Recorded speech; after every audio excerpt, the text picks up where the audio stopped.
parte de la vena cava superior que está aquí, llega también cierta cantidad de sangre, pero muy poquita. La mayor parte de esa sangre, toda la sangrecita va a pasar, va a hacer este recorrido que les he dicho. Esa poquita sangre que llega por la vena cava superior, dice que una pequeña cantidad pasa aquí, al ventrículo derecho, y de aquí va a ir hacia la arteria pulmonar también. ¿Ya? Entonces, esta es la circulación antes del nacimiento. ¿Qué pasa cuando el niño nace? Hay 5 cambios que cuando el niño nace.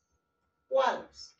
El cierre de las arterias umbilicales, que ya les he dicho, cuando se cierra la arteria umbilical hay una parte proximal y una distal. La parte proximal que formaba la arteria ilíaca interna y la vesical superior.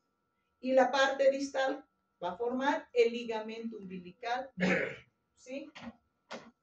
Va a haber también el cierre de la vena umbilical. Y esto casi siempre les preguntan también en anatomía. No sé por qué les preguntan, pero les pregunto.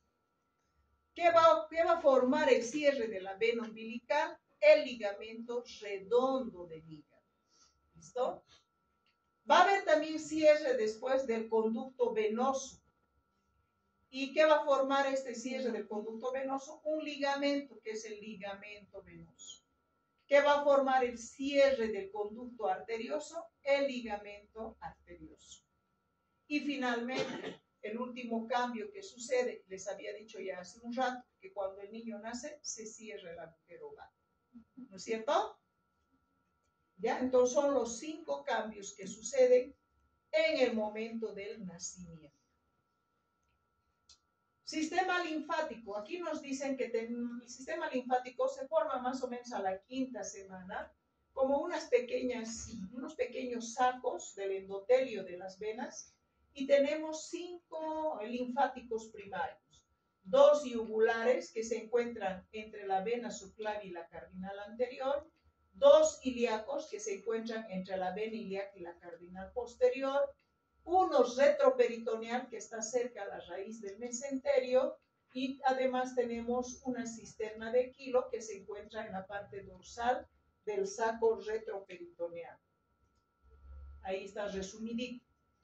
Tenemos los linfáticos, 2 yugulares, 2 ilíacos, un retroperitoneal y una cisterna de Kilo. ¿Dónde se encuentran las yugulares? Entre la subclavia y la cardinal anterior. Los ilíacos entre la vena ilíaca y la cardinal posterior, los retroperitoneales en el techo del mesenterio y la cisterna de Kilo en la parte dorsal del saco retroperitoneal. Creo que aquí también tienen videíto, ¿no? No estoy acordando. Ya. Entramos a la parte patológica, ¿sí? En la parte patológica, ¿qué estamos viendo? 2 conceptos, lo que es el situs inversus y lo que es heterotaxia. Situs inversus, el nombre ya les está diciendo. Todos los órganos están en el lado inverso, ¿sí? Hay inversión de órganos, todos los órganos. En cambio, la heterotaxia, o situs ambiguus también se llama, por si acaso, la heterotaxia o situs ambiguus es cuando solamente algunos órganos están en el sentido contrario y los otros están donde deben estar, ¿sí? Lo normal se llama solamente situs solitus, por si acaso. Situs solitus es lo normal. Situs inversus es cuando todos los órganos están del lado contrario. La heterotaxia o situs ambiguus solamente cuando uno o más órganos están del lado contrario y el resto están en posición normal. Esa es la diferencia, ¿ya? Y esto sucede justo cuando se están determinando los ejes del embrión. No sé si se acuerdan, eje anterior, posterior, dorsal, ventral, izquierdo, derecho. Cuando se están determinando esos ejes, ha habido una inversión, por eso los órganos también se han invertido. Entonces, en ese momento que está ocurriendo eso, en la gastrulación, durante el periodo de gastrulación.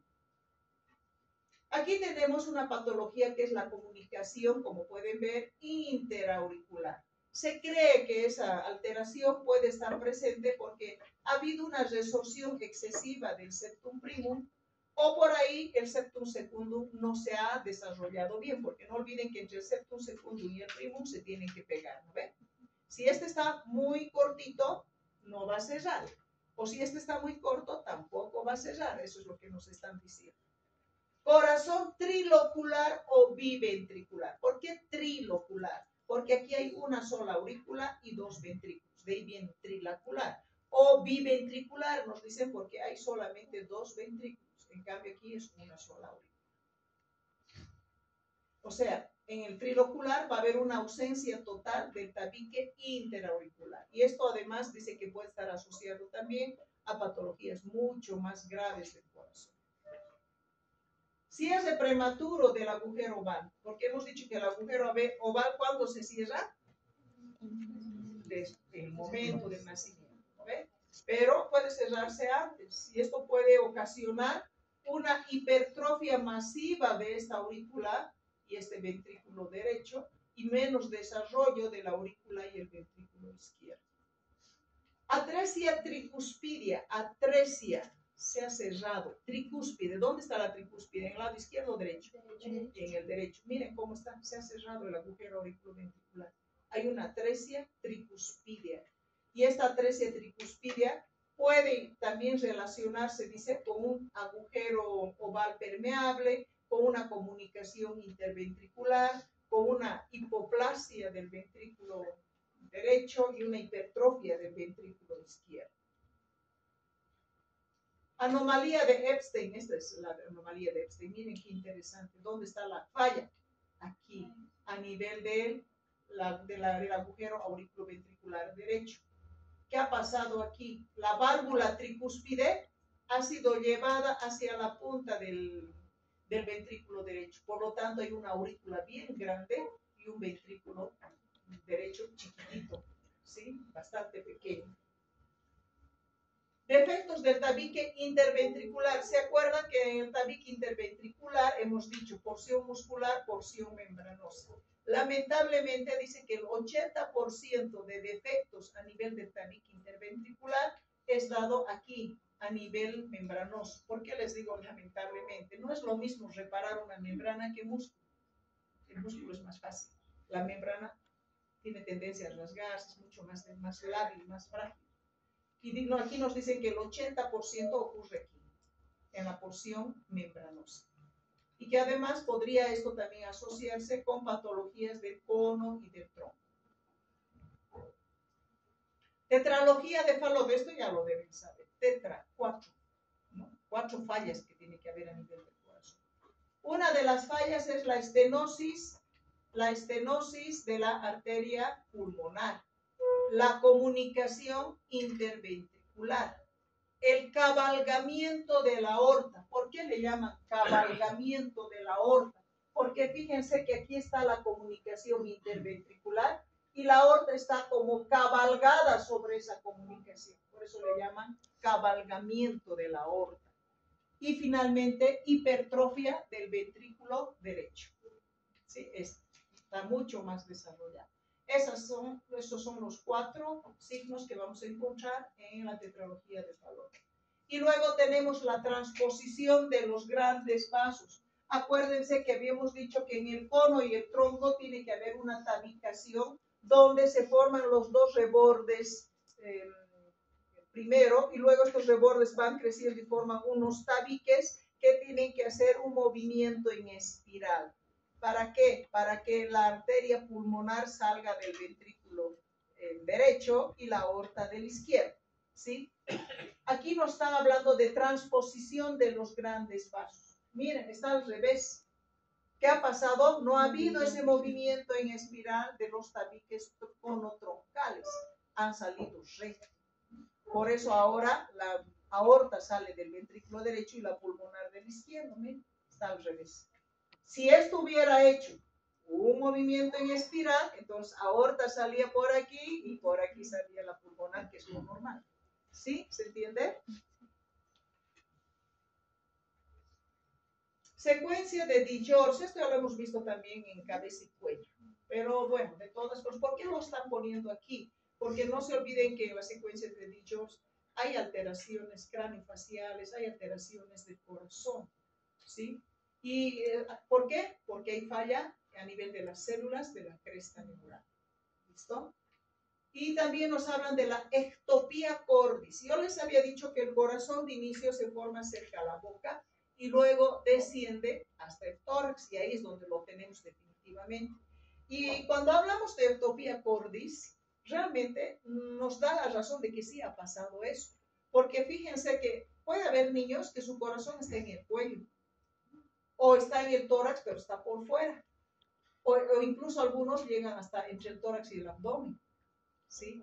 Esto nos da a entender que evidentemente el corazón de lo que está cerca a la boca tiene que ir descendiendo hacia el tórax, porque justo en el pleno descenso se queda, y eso nos da lugar a una ectopía cordis. Siempre que hablamos de ectopía, ectópico quiere decir fuera de su lugar normal. Que esté en el cuello el corazón no es normal, o que esté fuera del tórax tampoco, o que esté entre el tórax y el abdomen tampoco. Es una ectopía cardíaca. ¿Listo? También podemos encontrar defectos a nivel del sistema arterial. Por ejemplo, conducto arterioso permeable. Este es el conducto arterioso. ¿Se acuerdan? Dijimos, viene por la arteria pulmonar, deja cierta cantidad de sangrecita en los pulmones y por el conducto arterioso se va hacia la aorta descendente. Hemos dicho hace un rato cuando explicábamos la circulación fetal, ¿verdad? Este conducto, cuando el niño nace, tiene que cerrarse este conducto arterioso y tiene que convertirse en ligamento arterioso. ¿Por qué? Porque ahora la sangre tiene que ir a los pulmones a oxigenarse, todavía no va a pasar directo ya a la aorta descendente. Entonces es importante que se acuerden de que a veces no se cierra y a eso le llamamos conducto arterioso permeable. Coartación de la aorta. Miren, esta es la aorta. Coartación, está estrechado. Y dependiendo dónde se encuentre ese estrechamiento, tiene cierto nombre. Si el estrechamiento está por encima del conducto arterioso, aquí llamamos preductal, porque está antes del conducto, ¿sí? Preductal.